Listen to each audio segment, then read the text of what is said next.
ಕಬಳಿಕೆ ಯತ್ನ ವಿಫಲ, ಎಸಿ ಆದೇಶ ರದ್ದುಪಡಿಸಿದ ಜಿಲ್ಲಾಧಿಕಾರಿ.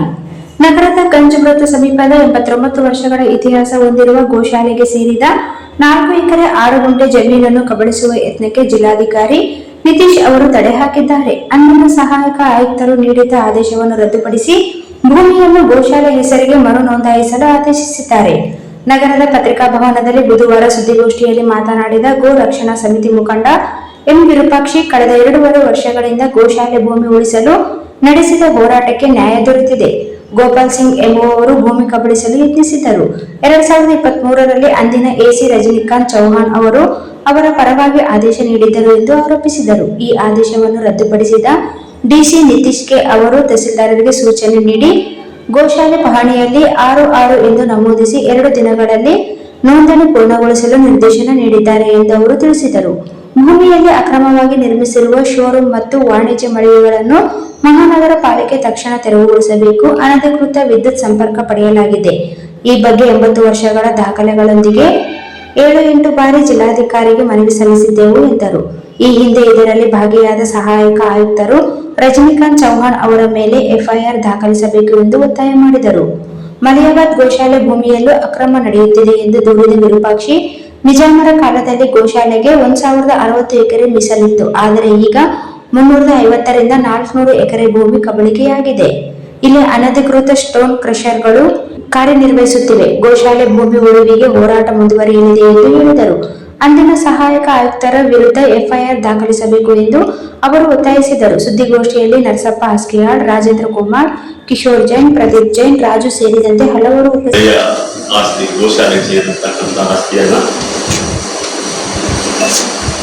ಗೋಪಾಲ್ ಸಿಂಗ್ ಮತ್ತಿತರರು ಕಬಳಿಕೆ ಮಾಡಿದ್ದನ್ನು ಮತ್ತು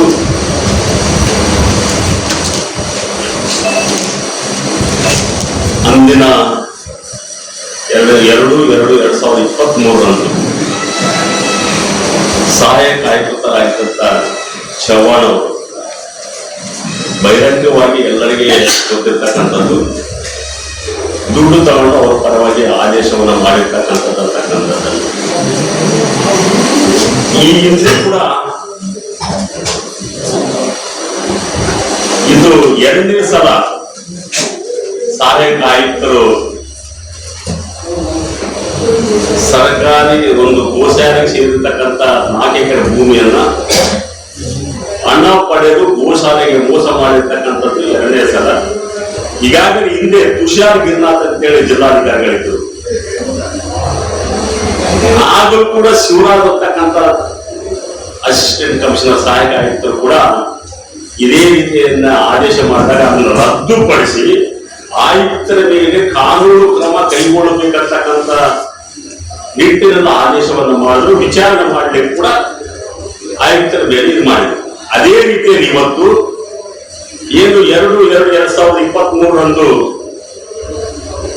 ಹಣ ಪಡೆದು ಖಾಸಗಿ ಆಸ್ತಿಗಳನ್ನ, ಸರ್ಕಾರ ಆಸ್ತಿಗಳನ್ನ ಲೂಟಿ ಮಾಡತಕ್ಕಂತ ಈ ಸರ್ಕಾರಿ ಅಧಿಕಾರಿಗಳಿಗೆ ಮಾನ್ಯ ಜಿಲ್ಲಾಧಿಕಾರಿಗಳು ಬಹಳ ಮಹತ್ವವಾದಂತ ತೀರ್ಪನ್ನು ಕೊಟ್ಟು ರಾಯಚೂರು ನಗರದ ಪ್ರತಿಷ್ಠಿತ ಗೋಶಾಲೆ ಇಲ್ಲಿ ಎಲ್ಲಾ ಹಿಂದೂಗಳ ಗೋರಕ್ಷಣಾ ಸಮಿತಿಯವರ ಎಲ್ಲರ ಕೂಡ ಅಭಿಮನಾಭಾವ ಸಂಬಂಧಿತಕ್ಕಂಥ ಈ ಗೋಶಾಲೆಯನ್ನ ಪುನಃ ಗೋಶಾಲೆಗೆ ಸೇರಬೇಕಂತಕ್ಕಂಥ ಆದೇಶವನ್ನ ಸಹಾಯಕ ಆಯುಕ್ತರ ಆದೇಶವನ್ನ ರದ್ದುಪಡಿಸಿ ಮಾಡಿರ್ತಕ್ಕಂಥ ಆದೇಶ ನಾವು ಗೋಶಾಲಾ ಸಂರಕ್ಷಣಾ ಸಮಿತಿಯಿಂದ ಒಬ್ಬ ರಾಯಚೂರಿನ ನಾಗರಿಕನಾಗಿ ಬಹಳ ಉತ್ಪೂರ್ವಕವಾದಂತಹ ಸ್ವಾಗತವನ್ನು ಮಾಡ್ತೀವಿ. ಜೊತೆಯಲ್ಲಿ ನಾವು ಈಗಾಗಲೇ ಅಲ್ಲಿ ಕಟ್ಟಡಗಳ ಕಟ್ಟೋ ಸಂದರ್ಭದಲ್ಲಿ ಜಿಲ್ಲಾಧಿಕಾರಿಗಳಿಗೆ, ನಗರ ಪಾಲಿಕೆ, ಮಹಾನಗರ ಪಾಲಿಕೆ ಆಯುಕ್ತರಿಗೆ ಹಲವಾರು ಪತ್ರಗಳನ್ನು ಕೊಟ್ಟಿದ್ವು. ಅನಧಿಕೃತ ಕಟ್ಟಡಗಳನ್ನ ಕೆಡವಿ ಅಲ್ಲಿ ಏನೂ ಇಲ್ಲ, ಮುನ್ಸಿಪಾಲಿಟಿ ಪರ್ಮಿಷನ್ ಇಲ್ಲ, ಮಹಾನಗರ ಪಾಲಿಕೆ ಪರ್ಮಿಷನ್ ಇಲ್ಲ, ಕರೆಂಟ್ ಅನ್ನ ಕೊಡಬೇಡ್ರಿ, ವಿದ್ಯುತ್ ಸರಬರಾಜನ್ನ ನಿಲ್ಲಿಸಿನ ಅಂತಕ್ಕಂಥ ಕೇವಿಗೆ ಹೋಗಿ ಎಲ್ಲರೂ ಕೂಡ ಕೇವಿಗೆ ಹೋಗಿ ಸರ್ ಅದು ಇಲ್ಲಿಗಳಿದೆ, ನಗರಸಭೆಯಿಂದ ಯಾವುದೇ ಪರವಾನಗಿ ಇಲ್ಲ, ದಯವಿಟ್ಟು ನೀವು ವಿದ್ಯುತ್ ಅನ್ನ ಜಿಲ್ಲಾಧಿಕಾರಿಗೆ ಒಂದು 7-8 ಸಲ ನಾವು ಇಡೀ ದಾಖಲೆಗಳನ್ನ ಅದಕ್ಕಿರ್ತಕ್ಕಂಥ